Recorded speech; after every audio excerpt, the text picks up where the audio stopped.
बात करें तो एलिजी एक एक शोक गीत होता है। एक तरह से ये दुख प्रकट करने वाला एक गीत होता है, एक या फिर ये एक पोएम होती है जिसमें दुख प्रकट किया जाता है। तो इस जो एलिजी पोएम होती है, इसके अंदर क्या होता है कि जब जो इसको लिखने वाला होता है, पोएट मान लीजिए या जो भी कोई इस एलिजी को लिखता है या बनाता है, वो उस पोएम के अंदर अपने दुख को प्रकट करता है, अपना शोक प्रकट करता है, अपनी श्रद्धांजलि प्रकट करता है।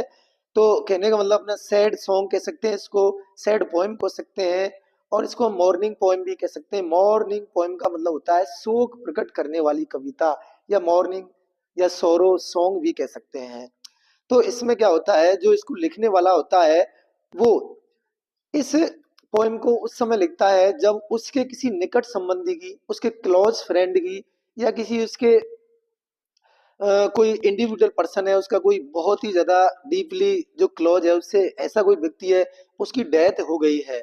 तो उसकी डेथ पर इस पोएम को लिखा जाता है, तो इसी को कहते हैं एलिजी।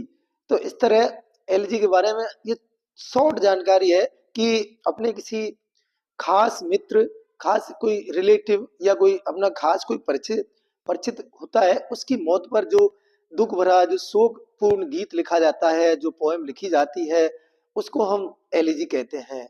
तो देखिए, बात करते हैं हमारे इंग्लिश लिटरेचर के अंदर बहुत सारे जो राइटर्स हैं, जो पोएट्स हैं, उन्होंने बहुत सारी एलिजी लिखी हैं।